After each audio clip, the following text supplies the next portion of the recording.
Art of War. Chapter 1. Laying Plans. Sun Tzu said, "The art of war is of vital importance to the state.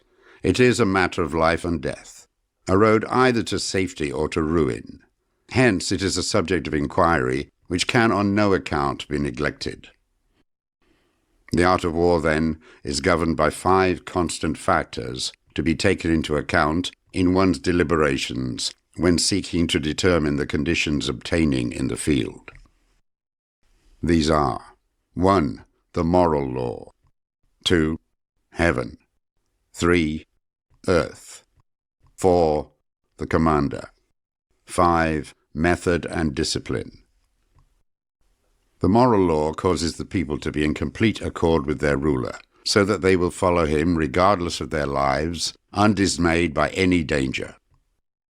Heaven signifies night and day, cold and heat, times and seasons. Earth comprises distances, great and small, danger and security, open ground and narrow passes, the chances of life and death.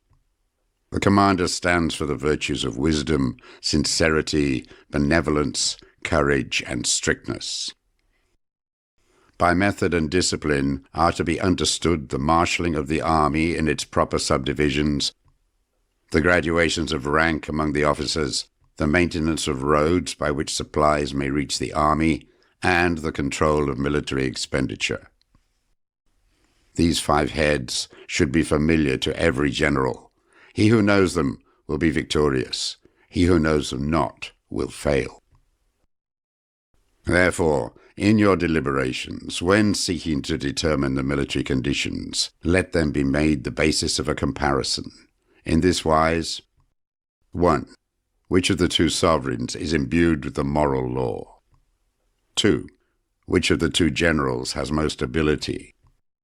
3. With whom lie the advantages derived from heaven and earth? 4. On which side is discipline most rigorously enforced? 5. Which army is stronger? 6. On which side are officers and men more highly trained? 7. In which army is there the greater constancy, both in reward and punishment? By means of these 7 considerations, I can forecast victory or defeat. The general that hearkens to my counsel and acts upon it will conquer. Let such a one be retained in command. The general that hearkens not to my counsel, nor acts upon it, will suffer defeat. Let such a one be dismissed.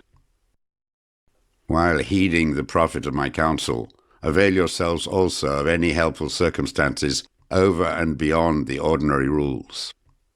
Accordingly, as circumstances are favorable, one should modify one's plans. All warfare is based on deception. Hence, when able to attack, we must seem unable. When using our forces, we must seem inactive. When we are near, we must make the enemy believe we are far away. When far away, we must make him believe we are near. Hold out baits to entice the enemy, feign disorder, and crush him. If he is secure at all points, be prepared for him. If he is in superior strength, evade him. If your opponent is of choleric temper, seek to irritate him. Pretend to be weak, that he may grow arrogant. If he is taking his ease, give him no rest. If his forces are united, separate them. Attack him when he is unprepared. Appear where you are not expected. These military devices leading to victory must not be divulged beforehand. Now, the general who wins a battle makes many calculations in his temple ere the battle is fought. The general who loses a battle makes but few calculations beforehand. Thus do many calculations lead to victory and few calculations to defeat. How much more no calculation at all? It is by attention to this point that I can foresee who is likely to win or lose. Chapter 2. Waging War. Sun Tzu said, "In the operations of war, where there are in the field 1,000 swift chariots, as many heavy chariots, and 100,000 mail-clad soldiers, with provisions enough to carry them 1,000 li. The expenditure at home and at the front, including entertainment of guests, small items such as glue and paint, and some spent on chariots and armor, will reach the total of 1,000 ounces of silver per day. Such is the cost of raising an army of 100,000 men. When you engage in actual fighting, if victory is long in coming, then men's weapons will grow dull, and their ardor will be damped. If you lay siege to a town, you will exhaust your strength. Again, if the campaign is protracted, the resources of the state will not be equal to the strain. Now, when your weapons are dulled, your ardor damped, your strength exhausted, and your treasure spent, other chieftains will spring up to take advantage of your extremity. Then no man, however wise, will be able to avert the consequences that must ensue. Thus, though we have heard of stupid haste in war, cleverness has never been seen associated with long delays. There is no instance of a country having benefited from prolonged war. It is only one who is thoroughly acquainted with the evils of war that can thoroughly understand the profitable way of carrying it on. A skillful soldier does not raise a second levy, neither are his supply wagons loaded more than twice. Bring war material with you from home, but forage on the enemy. Thus the army will have food enough for its needs. Poverty of the state exchequer causes an army to be maintained by contributions from a distance. Contributing to maintain an army at a distance causes the people to be impoverished. On the other hand, the proximity of an army causes prices to go up, and high prices cause the people's substance to be drained away. When their substance is drained away, the peasantry will be afflicted by heavy exactions. With this loss of substance and exhaustion of strength, the homes of the people will be stripped bare, and 3/10 of their income will be dissipated, while government expenses for broken chariots, worn-out horses, breastplates and helmets, bows and arrows, spears and shields, protective mantles, draft oxen and heavy wagons will amount to 4/10 of its total revenue. Hence a wise general makes a point of foraging on the enemy. 1 cartload of the enemy's provisions is equivalent to 20 of one's own, and likewise a single pickle from his provender is equal to 20 from one's own store. Now, in order to kill the enemy, our men must be roused to anger. That there may be advantage from defeating the enemy, they must have their rewards. Therefore, in chariot fighting, when 10 or more chariots have been taken, those should be rewarded who took the first. Our own flags should be substituted for those of the enemy, and the chariots mingled and used in conjunction with our own. The captured soldiers should be kindly treated and kept. This is called using the conquered foe to augment one's own strength. In war, then, let your great object be victory, not lengthy campaigns. Thus it may be known that the leader of armies is the arbiter of the people's fate, the man on whom it depends whether the nation shall be in peace or in peril. Chapter 3. Attack by Stratagem. Sun Tzu said, "In the practical art of war, the best thing of all is to take the enemy's country whole and intact. To shatter and destroy it is not so good. So too, it is better to recapture an army entire than to destroy it, to capture a regiment, a detachment, or a company entire than to destroy them. Hence, to fight and conquer in all your battles is not supreme excellence. Supreme excellence consists in breaking the enemy's resistance without fighting." Thus, the highest form of generalship is to balk the enemy's plans. The next best is to prevent the junction of the enemy's forces.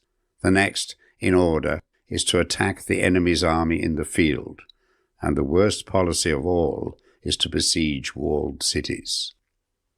The rule is not to besiege walled cities if it can possibly be avoided.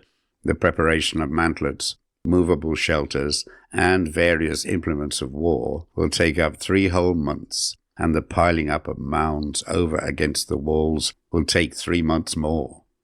The general, unable to control his irritation, will launch his men to the assault like swarming ants, with the result that 1/3 of his men are slain, while the town still remains untaken. Such are the disastrous effects of a siege. Therefore, the skilled leader subdues the enemy's troops without any fighting. He captures their cities without laying siege to them. He overthrows their kingdom without lengthy operations in the field. With his forces intact, he will dispute the mastery of the empire, and thus, without losing a man, his triumph will be complete. This is the method of attacking by stratagem. It is the rule in war, if our forces are 10 to the enemy's 1, to surround him; if 5 to 1, to attack him; if twice as numerous, to divide our army into 2. If equally matched, we can offer battle; if slightly inferior in numbers, we can avoid the enemy; if quite unequal in every way, we can flee from him. Hence, though an obstinate fight may be made by a small force, in the end it must be captured by the larger force. Now, the general is the bulwark of the state. If the bulwark is complete at all points, the state will be strong. If the bulwark is defective, the state will be weak. There are 3 ways in which a ruler can bring misfortune upon his army: by commanding the army to advance or to retreat, being ignorant of the fact that it cannot obey. This is called hobbling the army. By attempting to govern an army in the same way as he administers a kingdom, being ignorant of the conditions which obtain in an army. This causes restlessness in the soldiers' minds. By employing the officers of his army without discrimination, through ignorance of the military principle of adaptation to circumstances. This shakes the confidence of the soldiers.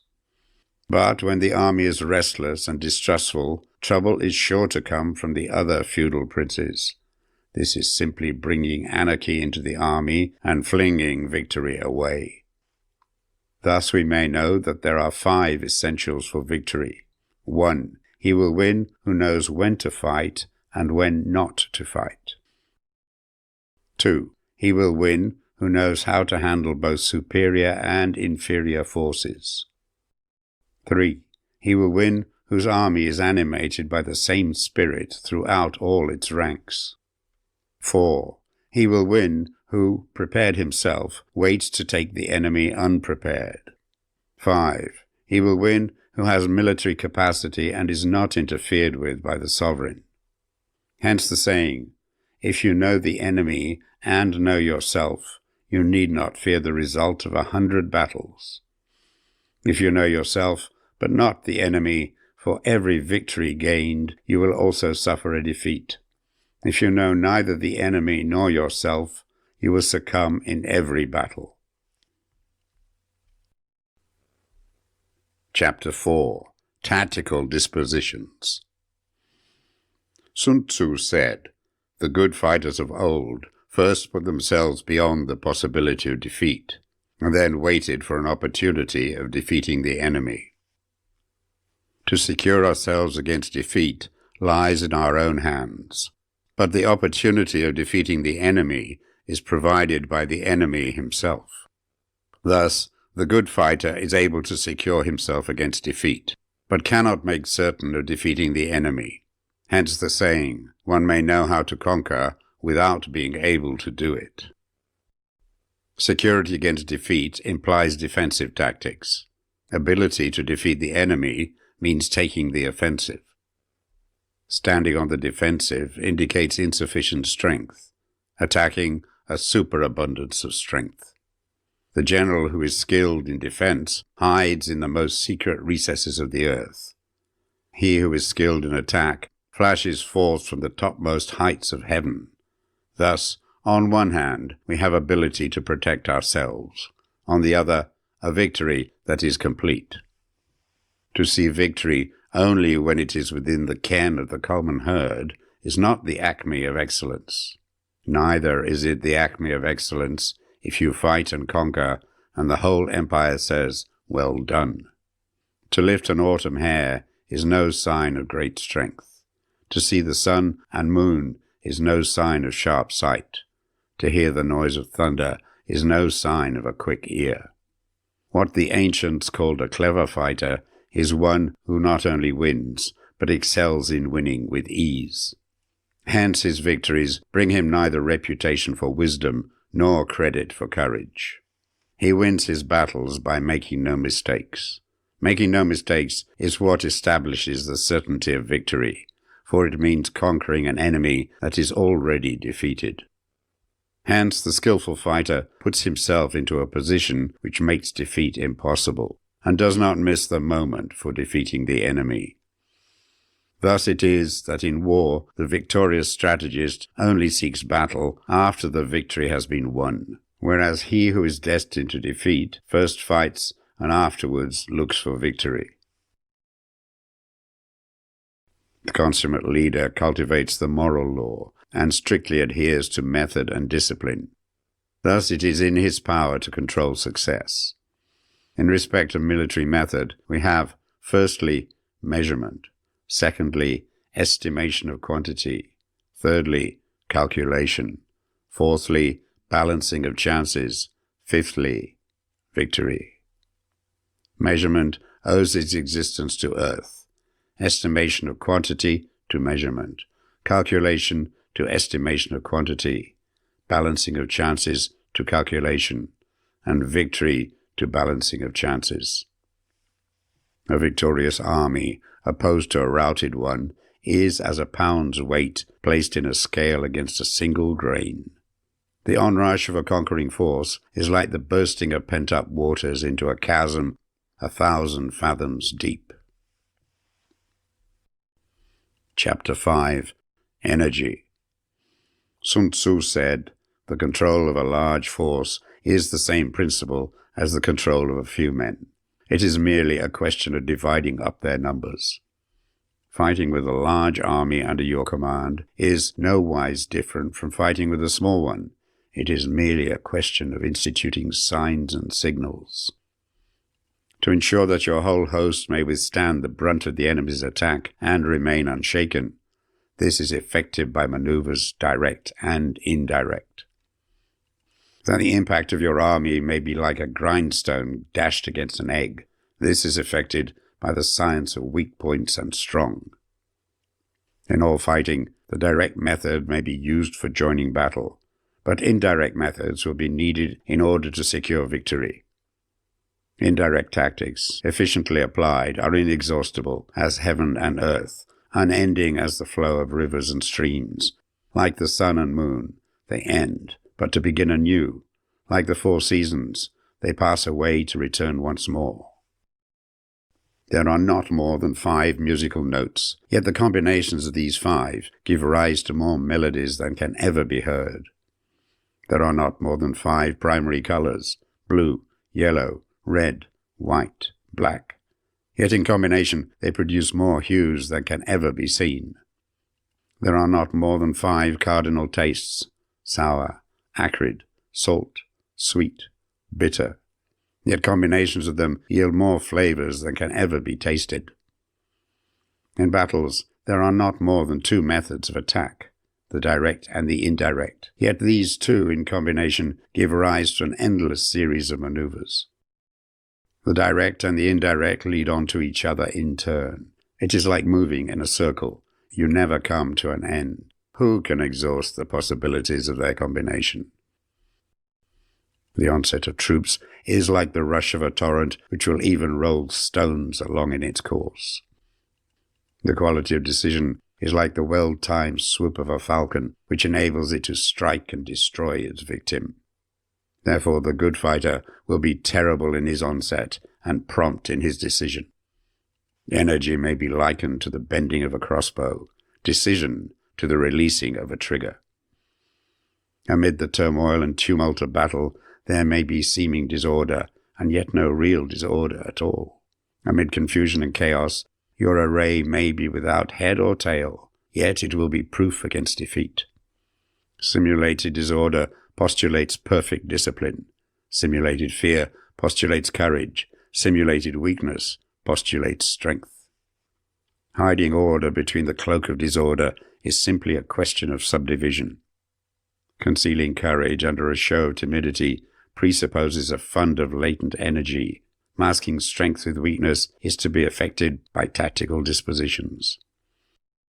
Thus, one who is skillful at keeping the enemy on the move maintains deceitful appearances according to which the enemy will act. He sacrifices something that the enemy may snatch at. By holding out baits, he keeps him on the march. Then, with a body of picked men, he lies in wait for him. The clever combatant looks to the effect of combined energy and does not require too much from individuals. Hence his ability to pick out the right men and utilize combined energy. When he utilizes combined energy, his fighting men become, as it were, like unto rolling logs or stones. For it is in the nature of a log or a stone to remain motionless on level ground, and to move when on a slope. If four-cornered, to come to a standstill, but if round-shaped, to go rolling down. Thus the energy developed by good fighting men is as the momentum of a round stone rolled down a mountain thousands of feet in height. So much on the subject of energy. Chapter 6. Weak Points and Strong. Sun Tzu said, "Whoever is first in the field and awaits the coming of the enemy will be fresh for the fight. Whoever is second in the field and has to hasten to battle will arrive exhausted." Therefore the clever combatant imposes his will on the enemy, but does not allow the enemy's will to be imposed on him. By holding out advantages to him, he can cause the enemy to approach of his own accord. Or, by inflicting damage, he can make it impossible for the enemy to draw near. If the enemy is taking his ease, he can harass him. If well supplied with food, he can starve him out. If quietly encamped, he can force him to move. Appear at points which the enemy must hasten to defend. March swiftly to places where you are not expected. An army may march great distances without distress if it marches through country where the enemy is not. You can be sure of succeeding in your attacks if you only attack places which are undefended. You can ensure the safety of your defense if you only hold positions that cannot be attacked. Hence, that general is skillful in attack whose opponent does not know what to defend. And he is skillful in defense whose opponent does not know what to attack. O divine art of subtlety and secrecy, through you we learn to be invisible, through you inaudible, and hence we can hold the enemy's fate in our hands. You may advance and be absolutely irresistible if you make for the enemy's weak points. You may retire and be safe from pursuit if your movements are more rapid than those of the enemy. If we wish to fight, the enemy can be forced to an engagement even though he be sheltered behind a high rampart and a deep ditch. All we need to do is attack some other place that he will be obliged to relieve. If we do not wish to fight, we can prevent the enemy from engaging us even though the lines of our encampment be merely traced out on the ground. All we need to do is to throw something odd and unaccountable in his way. By discovering the enemy's dispositions and remaining invisible ourselves, we can keep our forces concentrated while the enemy's must be divided.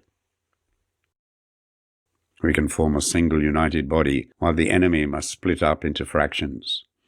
Hence, there will be a whole pitted against separate parts of a whole, which means that we shall be many to the enemy's few. And if we are able thus to attack an inferior force with a superior one, our opponents will be in dire straits. The spot where we intend to fight must not be made known, for then the enemy will have to prepare against a possible attack at several different points, and his forces being thus distributed in many directions, the numbers we shall have to face at any given point will be proportionately few. For should the enemy strengthen his van, he will weaken his rear. Should he strengthen his rear, he will weaken his van. Should he strengthen his left, he will weaken his right. Should he strengthen his right, he will weaken his left. If he sends reinforcements everywhere, he will everywhere be weak. Numerical weakness comes from having to prepare against possible attacks. Numerical strength from compelling our adversary to make these preparations against us. Knowing the place and the time of the coming battle, we may concentrate from the greatest distances in order to fight. But if neither time nor place be known, then the left wing will be impotent to succor the right equally impotent to succor the left, the van unable to relieve the rear, or the rear to support the van. How much more so if the furthest portions of the army are anything under 100 li apart, and even the nearest are separated by several li. Though according to my estimate the soldiers of Wei exceeded our own in number, that shall advantage them nothing in the matter of victory. I say then that victory can be achieved. Though the enemy be stronger in numbers, we may prevent him from fighting. Scheme so as to discover his plans and the likelihood of their success. Rouse him and learn the principle of his activity or inactivity. Force him to reveal himself so as to find out his vulnerable spots. Carefully compare the opposing army with your own, so that you may know where strength is superabundant and where it is deficient. In making tactical dispositions, the highest pitch you can attain is to conceal them. Conceal your dispositions, and you will be safe from the prying of the subtlest spies, from the machinations of the wisest brains. How victory may be produced for them out of the enemy's own tactics, that is what the multitude cannot comprehend. All men can see the tactics whereby I conquer, but what none can see is the strategy out of which victory is evolved. Do not repeat the tactics which have gained you one victory, but let your methods be regulated by the infinite variety of circumstances. Military tactics are like unto water, for water in its natural course runs away from high places and hastens downwards. So in war, the way is to avoid what is strong and to strike at what is weak. Water shapes its course according to the nature of the ground over which it flows. The soldier works out his victory in relation to the foe whom he is facing. Therefore, just as water retains no constant shape, so in warfare there are no constant conditions. He who can modify his tactics in relation to his opponent and thereby succeed in winning may be called a heaven-born captain. The 5 elements, water, fire, wood, metal, earth, are not always equally predominant. The 4 seasons make way for each other in turn. There are short days and long. The moon has its periods of waning and waxing. Chapter 7. Maneuvering. Sun Tzu said, "In war, the general receives his commands from the sovereign. Having collected an army and concentrated his forces, he must blend and harmonize the different elements thereof before pitching his camp. After that comes tactical maneuvering, than which there is nothing more difficult. The difficulty of tactical maneuvering consists in turning the devious into the direct, and misfortune into gain. Thus, to take a long and circuitous route after enticing the enemy out of the way, and those starting after him to contrive to reach the goal before him, shows knowledge of the artifice of deviation. Maneuvering with an army is advantageous, with an undisciplined multitude most dangerous. If you set a fully equipped army in march in order to snatch an advantage, the chances are that you will be too late.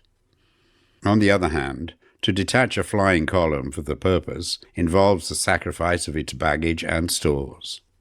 Thus, if you order your men to roll up their buff coats and make forced marches without halting day or night, covering double the usual distance at a stretch, doing 100 li in order to wrest an advantage, the leaders of all your 3 divisions will fall into the hands of the enemy. The stronger men will be in front, the jaded ones will fall behind, and on this plan only 1/10 of your army will reach its destination. If you march 50 li in order to outmaneuver the enemy, you will lose the leader of your first division, and only half your force will reach the goal. If you march 30 li with the same object, 2/3 of your army will arrive. We may take it, then, that an army without its baggage train is lost. Without provisions, it is lost. Without bases of supply, it is lost. We cannot enter into alliance until we are acquainted with the designs of our neighbors.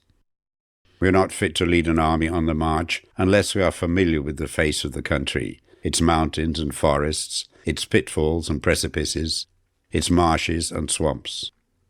We shall be unable to turn natural advantage to account unless we make use of local guides. In war, practice dissimulation, and you will succeed. Whether to concentrate or to divide your troops must be decided by circumstances. Let your rapidity be that of the wind, your compactness that of the forest. In raiding and plundering, be like fire. Immovability is like a mountain. Let your plans be dark and impenetrable as night, and when you move, fall like a thunderbolt. When you plunder a countryside, let the spoil be divided amongst your men. When you capture new territory, cut it up into allotments for the benefit of the soldiery. Ponder and deliberate before you make a move. He will conquer who has learned the artifice of deviation. Such is the art of maneuvering. The Book of Army Management says, on the field of battle, the spoken word does not carry far enough. Hence the institution of gongs and drums. Nor can ordinary objects be seen clearly enough. Hence the institution of banners and flags. Gongs and drums, banners and flags are means whereby the ears and eyes of the host may be focused on one particular point. The host, thus forming a single united body, it is impossible either for the brave to advance alone or for the cowardly to retreat alone. This is the art of handling large masses of men. In night fighting, then, make much use of signal fires and drums, and in fighting by day of flags and banners, as a means of influencing the ears and eyes of your army. The whole army may be robbed of its spirit. A commander-in-chief may be robbed of his presence of mind. Now, a soldier's spirit is keenest in the morning. By noonday it has begun to flag, and in the evening his mind is bent only on returning to camp. A clever general, therefore, avoids an army when the spirit is keen, but attacks it when it is sluggish and inclined to return. This is the art of studying moods. Disciplined and calm, to await the appearance of disorder and hubbub amongst the enemy. This is the art of retaining self-possession.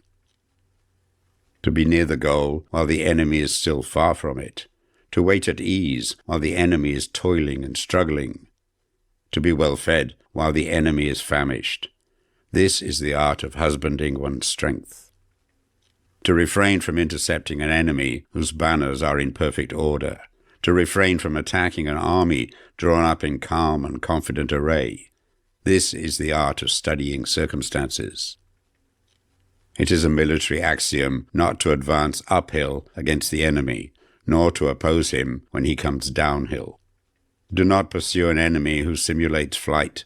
Do not attack soldiers whose temper is keen. Do not swallow bait offered by the enemy. Do not interfere with an army that is returning home. When you surround an army, leave an outlet free. Do not press a desperate foe too hard. Such is the art of warfare.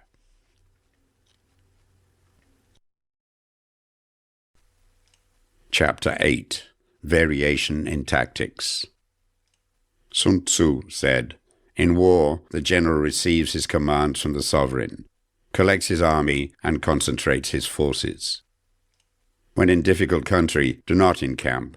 In country where high roads intersect, join hands with your allies. Do not linger in dangerously isolated positions. In hemmed-in situations, you must resort to stratagem. In desperate position, you must fight. There are roads which must not be followed, armies which must not be attacked, towns which must be besieged, positions which must not be contested, commands of the sovereign which must not be obeyed. The general who thoroughly understands the advantages that accompany variation of tactics knows how to handle his troops. The general who does not understand these may be well acquainted with the configuration of the country, yet he will not be able to turn his knowledge to practical account. So, the student of war who is unversed in the art of war of varying his plans, even though he be acquainted with the 5 advantages, will fail to make the best use of his men.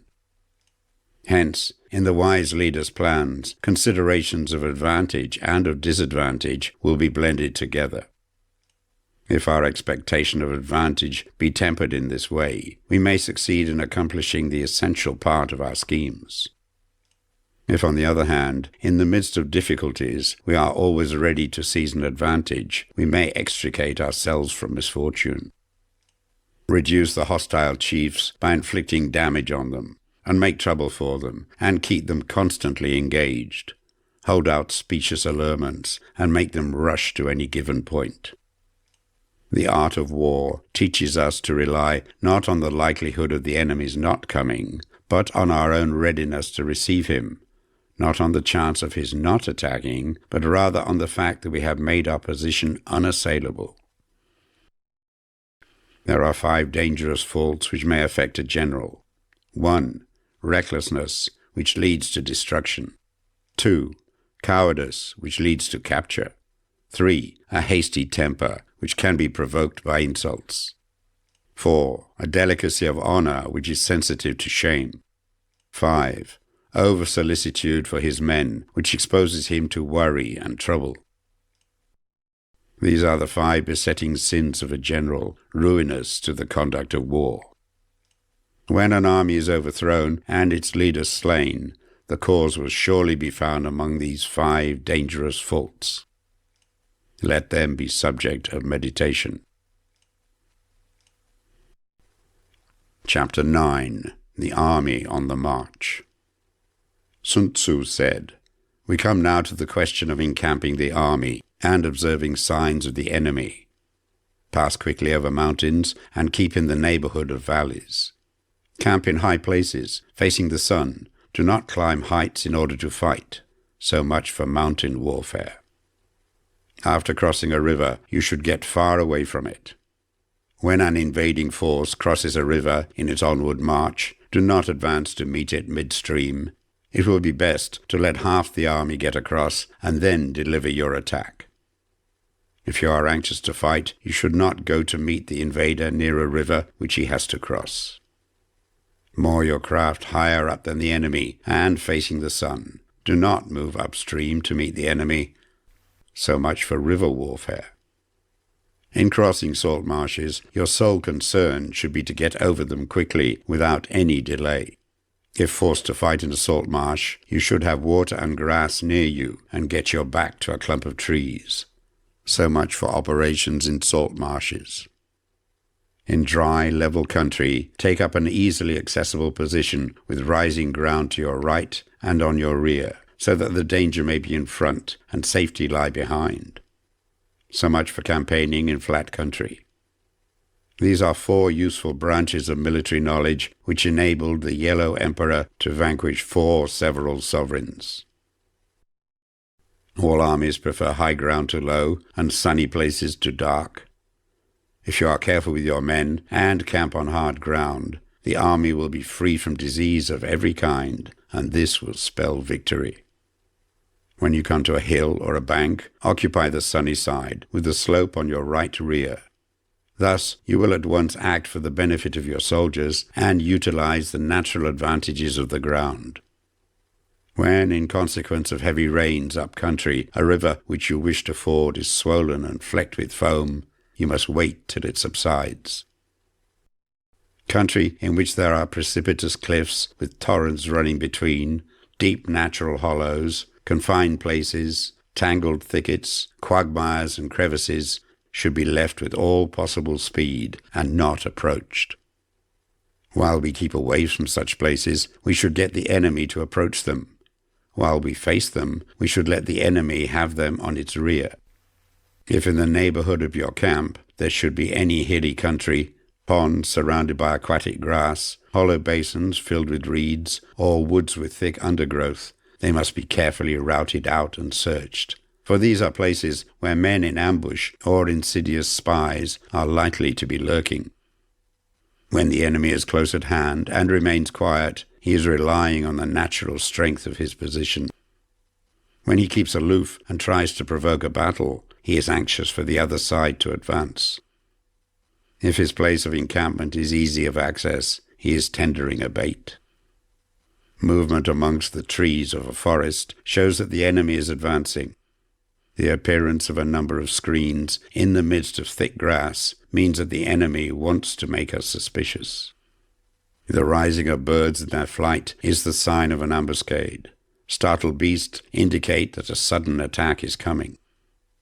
When there is dust rising in a high column, it is the sign of chariots advancing. When the dust is low, but spread over a wide area, it betokens the approach of infantry. When it branches out in different directions, it shows that parties have been sent to collect firewood. A few clouds of dust moving to and fro signify that the army is encamping. Humble words and increased preparations are signs that the enemy is about to advance. Violent language and driving forward as if to attack are signs that he will retreat. When the light chariots come out first and take up a position on the wings, it is a sign that the enemy is forming for battle. Peace proposals, unaccompanied by a sworn covenant, indicate a plot. When there is much running about and the soldiers fall into rank, it means that the critical moment has come. When some are seen advancing and some retreating, it is a lure. When the soldiers stand leaning on their spears, they are faint from want of food.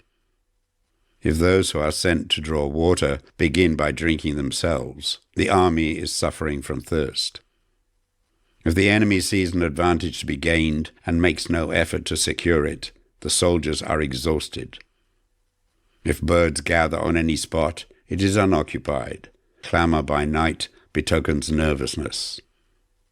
If there is a disturbance in the camp, the general's authority is weak. If the banners and flags are shifted about, sedition is afoot. If the officers are angry, it means the men are weary. When an army feeds its horses with grain and kills its cattle for food, and when the men do not hang their cooking pots over the campfires, showing that they will not return to their tents, you may know that they are determined to fight to the death. The sign of men whispering together in small knots or speaking in subdued tones points to disaffection amongst the rank and file. Too frequent rewards signify that the enemy is at the end of his resources. Too many punishments betray a condition of dire distress. To begin by bluster, but afterwards to take fright at the enemy's numbers, shows a supreme lack of intelligence. When envoys are sent with compliments in their mouths, it is a sign that the enemy wishes for a truce. If the enemy's troops march up angrily and remain facing ours for a long time without either joining battle or taking themselves off again, the situation is one that demands great vigilance and circumspection. If our troops are no more in numbers than the enemy, that is amply sufficient. It only means that no direct attack can be made. What we can do is simply to concentrate all our available strength, keep a close watch on the enemy, and obtain reinforcements. He who exercises no forethought but makes light of his opponents is sure to be captured by them. If soldiers are punished before they have grown attached to you, they will not prove submissive, and, unless submissive, then will be practically useless. If, when soldiers have become attached to you, punishments are not enforced, they will still be useless. Therefore, soldiers must be treated in the first instance with humanity, but kept under control by means of iron discipline. This is a certain road to victory. If in training soldiers, commands are habitually enforced, the army will be well disciplined. If not, its discipline will be bad. If a general shows confidence in his men, but always insists on his orders being obeyed, the gain will be mutual. Chapter 10. Terrain. Sun Tzu said, we may distinguish 6 kinds of terrain, to wit: 1. Accessible ground. 2. Entangling ground. 3. Temporizing ground. 4. Narrow passes. 5. Precipitous heights. 6. Positions at a great distance from the enemy. Ground which can be freely traversed by both sides is called accessible. With regard to ground of this nature, be before the enemy in occupying the raised and sunny spots, and carefully guard your line of supplies. Then you will be able to fight with advantage. Ground which can be abandoned but is hard to reoccupy is called entangling. From a position of this sort, if the enemy is unprepared, you may sally forth and defeat him. But if the enemy is prepared for your coming, and you fail to defeat him, then, return being impossible, disasters will ensue. When the position is such that neither side will gain by making the first move, it is called temporizing ground. In a position of this sort, even though the enemy should offer us an attractive bait, it will be advisable not to stir forth, but rather to retreat, thus enticing the enemy in his turn. Then, when part of his army has come out, we may deliver our attack with advantage. With regard to narrow passes, if you can occupy them first, let them be strongly garrisoned and await the advent of the enemy. Should the army forestall you in occupying a pass, do not go after him if the pass is fully garrisoned, but only if it is weakly garrisoned. With regard to precipitous heights, if you are beforehand with your adversary, you should occupy the raised and sunny spots, and there wait for him to come up. If the enemy has occupied them before you, do not follow him, but retreat and try to entice him away. If you are situated at a great distance from the enemy, and the strength of the two armies is equal, it is not easy to provoke a battle, and fighting will be to your disadvantage. These 6 are the principles connected with earth. The general who has attained a responsible post must be careful to study them. Now an army is exposed to 6 several calamities not arising from natural causes, but from faults for which the general is responsible. These are: 1. Flight. 2. Insubordination. 3. Collapse. 4. Ruin. 5. Disorganization. 6. Rout. Other conditions being equal, if one force is hurled against another 10 times its size, the result will be the flight of the former. When the common soldiers are too strong and their officers too weak, the result is insubordination. When the officers are too strong and the common soldiers too weak, the result is collapse. When the higher officers are angry and insubordinate, and on meeting the enemy give battle on their own account from a feeling of resentment, before the commander-in-chief can tell whether or no he is in a position to fight, the result is ruin. When the general is weak and without authority, when his orders are not clear and distinct, when there are no fixed duties assigned to officers and men, and the ranks are formed in a slovenly, haphazard manner, the result is utter disorganization. When a general, unable to estimate the enemy's strength, allows an inferior force to engage a larger one, or hurls a weak detachment against a powerful one, and neglects to place picked soldiers in the front rank, the result must be rout. There are 6 ways of courting defeat, which must be carefully noted by the general who has attained a responsible post. The natural formation of the country is the soldier's best ally, but a power of estimating the adversary, of controlling the forces of victory, and of shrewdly calculating difficulties, dangers, and distances constitutes the test of a great general. He who knows these things, and in fighting puts his knowledge into practice, will win his battles.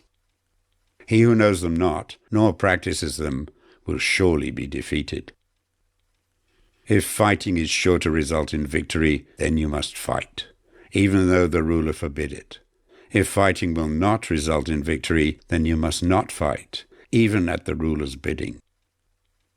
The general who advances without coveting fame and retreats without fearing disgrace whose only thought is to protect his country and do good service for his sovereign, is the jewel of the kingdom. Regard your soldiers as your children, and they will follow you into the deepest valleys. Look upon them as your own beloved sons, and they will stand by you even unto death. If, however, you are indulgent, but unable to make your authority felt, kind-hearted, but unable to enforce your commands, and incapable, moreover, of quelling disorder, then your soldiers must be likened to spoilt children. They are useless for any practical purpose. If we know that our own men are in a condition to attack, but are unaware that the enemy is not open to attack, we have gone only halfway towards victory. If we know that the enemy is open to attack, but are unaware that our own men are not in a condition to attack, we have only gone halfway towards victory. If we know that the enemy is open to attack, and also know that our men are in a condition to attack, but are unaware that the nature of the ground makes fighting impracticable, we have still gone only halfway towards victory. Hence the experienced soldier, once in motion, is never bewildered. Once he has broken camp, he is never at a loss. Hence the saying, if you know the enemy and know yourself, your victory will not stand in doubt. If you know heaven and know earth, you may make your victory complete. Chapter 11. The 9 Situations. Sun Tzu said, "The art of war recognizes 9 varieties of ground. 1. Dispersive ground. 2. Facile ground. 3. Contentious ground. 4. Open ground. 5. Ground of intersecting highways. 6. Serious ground. 7. Difficult ground. 8. Hemmed-in ground. 9. Desperate ground." When a chieftain is fighting in his own territory, it is dispersive ground. When he has penetrated into hostile territory, but to no great distance, it is facile ground. Ground the possession of which imports great advantage to either side is contentious ground. Ground on which each side has liberty of movement is open ground. Ground which forms the key to 3 contiguous states, so that he who occupies it first has most of the empire at his command, is a ground of intersecting highways. When an army has penetrated into the heart of a hostile country, leaving a number of fortified cities in its rear, it is serious ground. Mountain forests, rugged steeps, marshes and fens, all country that is hard to traverse, this is difficult ground. Ground which is reached through narrow gorges, and from which we can only retire by tortuous paths, so that a small number of the enemy would suffice to crush a large body of our men. This is hemmed-in ground. Ground on which we can only be saved from destruction by fighting without delay is desperate ground. On dispersive ground, therefore, fight not. On facile ground, halt not. On contentious ground, attack not. On open ground, do not try to block the enemy's way. On the ground of intersecting highways, join hands with your allies. On serious ground, gather in plunder. In difficult ground, keep steadily on the march. On hemmed-in ground, resort to stratagem. On desperate ground, fight. Those who were called skillful leaders of old knew how to drive a wedge between the enemy's front and rear, to prevent cooperation between his large and small divisions, to hinder the good troops from rescuing the bad, the officers from rallying their men. When the enemy's men were united, they managed to keep them in disorder. When it was to their advantage, they made a forward move. When otherwise, they stopped still. If asked how to cope with a great host of the enemy in orderly array and on the point of marching to the attack, I should say, begin by seizing something which your opponent holds dear. Then he will be amenable to your will. Rapidity is the essence of war. Take advantage of the enemy's unreadiness, make your way by unexpected routes, and attack unguarded spots. The following are the principles to be observed by an invading force. The further you penetrate into a country, the greater will be the solidarity of your troops, and thus the defenders will not prevail against you. Make forays in fertile country in order to supply your army with food. Carefully study the well-being of your men and do not overtax them. Concentrate your energy and hoard your strength. Keep your army continually on the move and devise unfathomable plans. Throw your soldiers into positions whence there is no escape, and they will prefer death to flight. If they will face death, there is nothing they may not achieve. Officers and men alike will put forward their uttermost strength. Soldiers, when in desperate straits, lose the sense of fear. If there is no place of refuge, they will stand firm. If they are in hostile country, they will show a stubborn front. If there is no help for it, they will fight hard. Thus, without waiting to be marshalled, the soldiers will be constantly on the qui-vive, without waiting to be asked.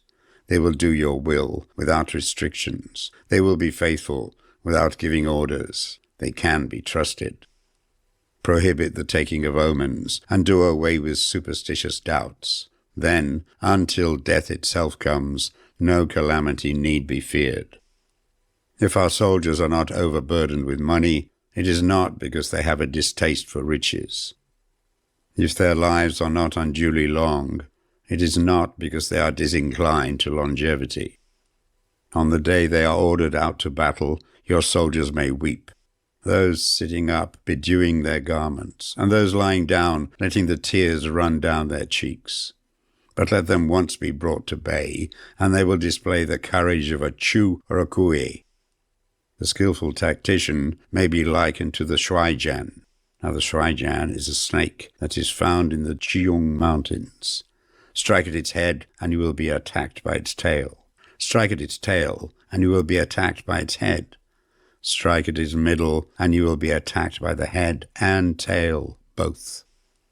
Asked if an army can be made to imitate the Shuaijian, I should answer yes. For the men of Wu and the men of Yue are enemies, yet if they are crossing a river in the same boat and are caught by a storm, they will come to each other's assistance, just as the left hand helps the right.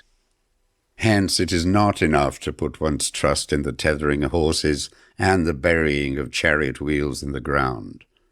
The principle on which to manage an army is to set up one standard of courage which all must reach. How to make the best of both strong and weak, that is a question involving the proper use of ground.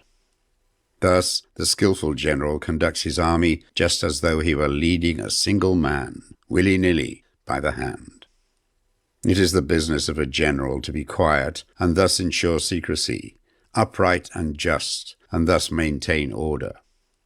He must be able to mystify his officers and men by false reports and appearances, and thus keep them in total ignorance. By altering his arrangements and changing his plans, he keeps the enemy without definite knowledge. By shifting his camp and taking circuitous routes, he prevents the enemy from anticipating his purpose. At the critical moment, the leader of an army acts like one who has climbed up a height and then kicks away the ladder behind him. He carries his men deep into hostile territory before he shows his hand. He burns his boats and breaks his cooking pots. Like a shepherd driving a flock of sheep, he drives his men this way and that, and nothing knows whither he is going. To muster his host and bring it into danger, this may be termed the business of the general. The different measures suited to the 9 varieties of ground, the expediency of aggressive or defensive tactics, and the fundamental laws of human nature. These are things that must most certainly be studied. When invading hostile territory, the general principle is that penetrating deeply brings cohesion. Penetrating but a short way means dispersion. When you leave your own country behind and take your army across neighborhood territory, you find yourself on critical ground. Where there are means of communication on all four sides, the ground is one of intersecting highways. When you penetrate deeply into a country, it is serious ground. When you penetrate but a little way, it is facile ground. When you have your enemy's strongholds on your rear and narrow passes in front, it is hemmed-in ground. When there is no place of refuge at all, it is desperate ground. Therefore, on dispersive ground, I would inspire my men with unity of purpose. On facile ground, I would see that there is close connection between all parts of my army. On contentious ground, I would hurry up my rear. On open ground, I would keep a vigilant eye on my defenses. On ground of intersecting highways, I would consolidate my alliances. On serious ground, I would try to ensure a continuous stream of supplies. On difficult ground, I would keep pushing on along the road. On hemmed-in ground, I would block any way of retreat. On desperate ground, I would proclaim to my soldiers the hopelessness of saving their lives. For it is the soldier's disposition to offer an obstinate resistance when surrounded, to fight hard when he cannot help himself, and to obey promptly when he has fallen into danger. We cannot enter into alliance with the neighboring princes until we are acquainted with their designs. We are not fit to lead an army on the march unless we are familiar with the face of the country, its mountains and forests, its pitfalls and precipices, its marshes and swamps. We shall be unable to turn natural advantages to account unless we make use of local guides. To be ignored of any one of the following 4 or 5 principles does not befit a warlike prince.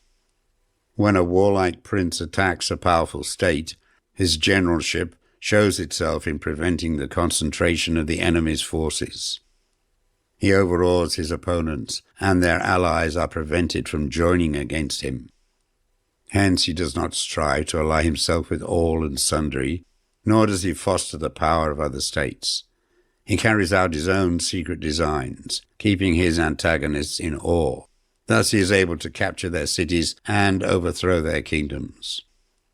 Bestow rewards without regard to rule. Issue orders without regard to previous arrangements, and you will be able to handle a whole army as though you had to do it with but a single man. Confront your soldiers with the deed itself. Never let them know your design. When the outlook is bright, bring it before their eyes, but tell them nothing when the situation is gloomy. Place your army in deadly peril, and it will survive. Plunge it into desperate straits, and it will come off in safety.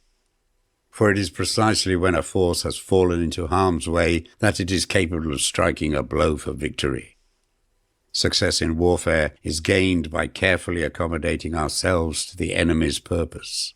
By persistently hanging on to the enemy's flank, we shall succeed in the long run in killing the commander-in-chief. This is called ability to accomplish a thing by sheer cunning. On the day that you take up your command, block the frontier passes, destroy the official tallies, and stop the passage of all emissaries. Be stern in the council chamber so that you may control the situation. If the enemy leaves the door open, you must rush in. Forestall your opponent by seizing what he holds dear, and subtly contrive to time his arrival on the ground. Walk in the path defined by rule, and accommodate yourselves to the enemy until you can fight a decisive battle. At first, then, exhibit the coyness of a maiden until the enemy gives you an opening. Afterwards, emulate the rapidity of a running hare, and it will be too late for the enemy to oppose you. Chapter 12. The Attack by Fire. Sun Tzu said, "There are 5 ways of attacking with fire. The first is to burn the soldiers in their camp. The second is to burn stores. The third is to burn baggage trains. The fourth is to burn arsenals and magazines. The fifth is to hurl dropping fire amongst the enemy." In order to carry out an attack, we must have means available. The material for raising fire should always be kept in readiness. There is a proper season for making attacks with fire, and special days for starting a conflagration. The proper season is when the weather is very dry. The special days are those when the moon is in the constellations of the sieve, the wall, the wing, or the crossbar, for these four are all days of rising wind. In attacking with fire, one should be prepared to meet 5 possible developments. When fire breaks out inside the enemy's camp, respond at once with an attack from without. If there is an outbreak of fire, but the enemy's soldiers remain quiet, bide your time and do not attack. When the force of the flames has reached its height, follow up with an attack, if that is practicable. If not, stay where you are. If it is possible to make an assault with fire from without, do not wait for it to break out within, but deliver your attack at a favorable moment. When you start a fire, be to windward of it. Do not attack from the leeward.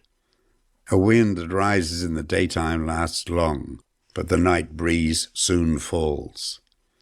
In every army, the 5 developments connected with fire must be known, the movements of the stars calculated, and a watch kept for the proper days.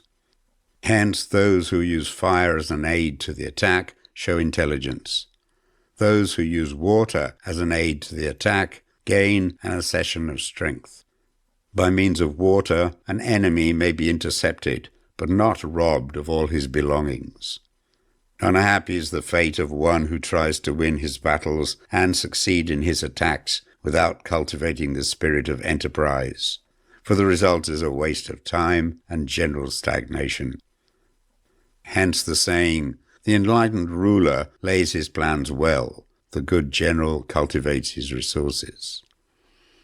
Move not until you see an advantage. Use not your troops unless there is something to be gained. Fight not unless the position is critical. No ruler should put troops into the field merely to gratify his own spleen. No general should fight a battle simply out of pique. If it is to your advantage, make a forward move. If not, stay where you are. Anger may in time change to gladness. Vexation may be succeeded by content. But a kingdom that has once been destroyed can never come back again into being, nor can the dead ever be brought back to life. Hence the enlightened ruler is heedful, and the good general full of caution. This is the way to keep a country at peace and an army intact. Chapter 13. The Use of Spies. Sun Tzu said, "Raising a host of 100,000 men and marching them great distances entails heavy loss on the people and a drain on the resources of the state. The daily expenditure will amount to 1,000 ounces of silver.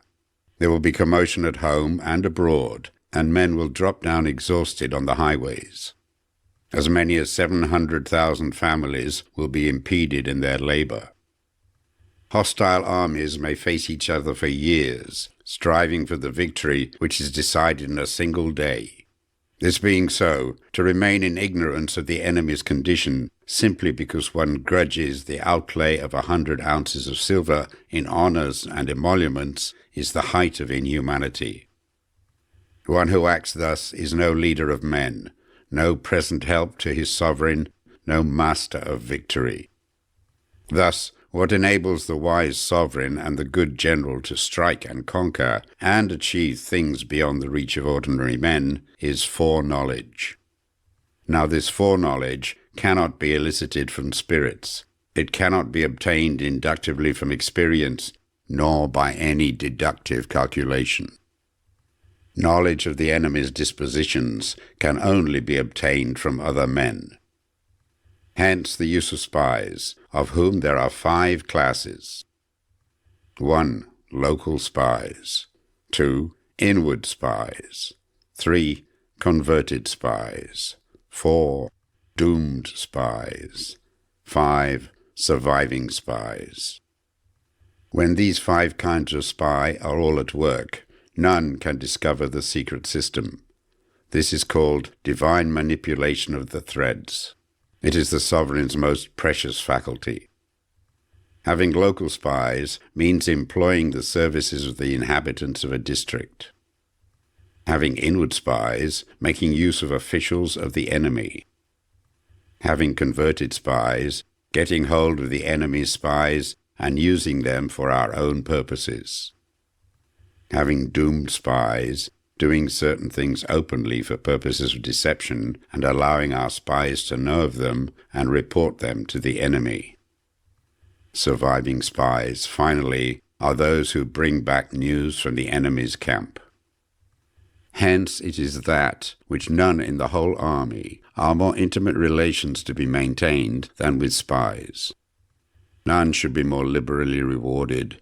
In no other business should greater secrecy be preserved. Spies cannot be usefully employed without a certain intuitive sagacity. They cannot be properly managed without benevolence and straightforwardness. Without subtle ingenuity of mind, one cannot make certain of the truth of their reports.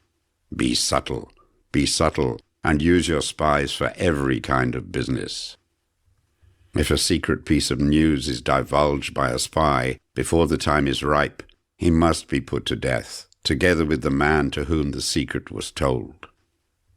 Whether the object be to crush an army, to storm a city, or to assassinate an individual, it is always necessary to begin by finding out the names of the attendants, the aides-de-camp, and doorkeepers, and sentries of the general in command. Our spies must be commissioned to ascertain these. The enemy's spies, who have come to spy on us, must be sought out, tempted with bribes, led away, and comfortably housed. Thus they will become converted spies and available for our service. It is through the information brought by the converted spy that we are able to acquire and employ local and inward spies. It is owing to his information again that we can cause the doomed spy to carry false tidings to the enemy. Lastly, it is by his information that the surviving spy can be used on appointed occasions. The end and aim of spying, in all its 5 varieties, is knowledge of the enemy, and this knowledge can only be derived in the first instance from the converted spy. Hence it is essential that the converted spy be treated with the utmost liberality. Of old, the rise of the Yin dynasty was due to Ai Qi, who had served under the Hsia. Likewise, the rise of the Zhou dynasty was due to Liu Ya, who had served under the Yin. Hence, it is only the enlightened ruler and the wise general who will use the highest intelligence of the army for purposes of spying, and thereby they achieve great results. Spies are a most important element in warfare, because on them depends an army's ability to move.